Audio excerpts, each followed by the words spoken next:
Magandang araw everyone! Do you know what is BIR Form 1701A?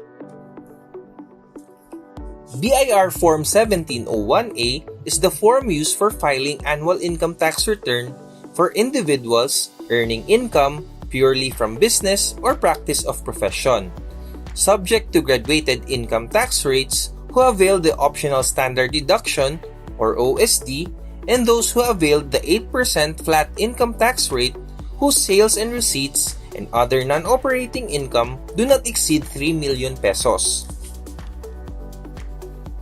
In this video, we will share with you the step-by-step process on how to file your income tax return using the eBIR Forms app. First, go to the BIR official website at www.bir.gov.ph and install eBIR Forms. After opening eBIR Forms, input the necessary details like your TIN or tax identification number, RDO code, line of business, and registered name and address. Include the zip code, telephone number, and email address. Choose Form 1701A and click the Fill Up button. Again, type your TIN and email address and click the Submit button. Fill out Part 1 from page 1 of the form and select your taxpayer type and alphanumeric tax code or ATC.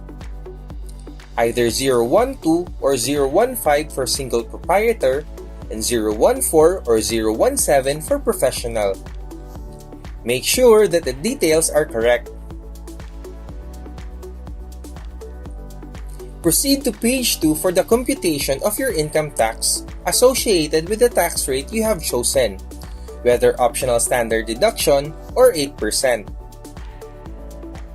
Input your gross sales or receipts for the year and the allowable deduction amounting to 250,000 pesos or 40% of your gross sales if you opted for OSD. Enter any tax credit or tax payment you made from the previous quarters. Validate your entries and submit your return. You will receive an email confirming the receipt of your submitted tax return. And that's it! You're done with the steps on how to fill up your BIR Form 1701A. You can now pay your taxes at any authorized agent banks or through our online payment channels.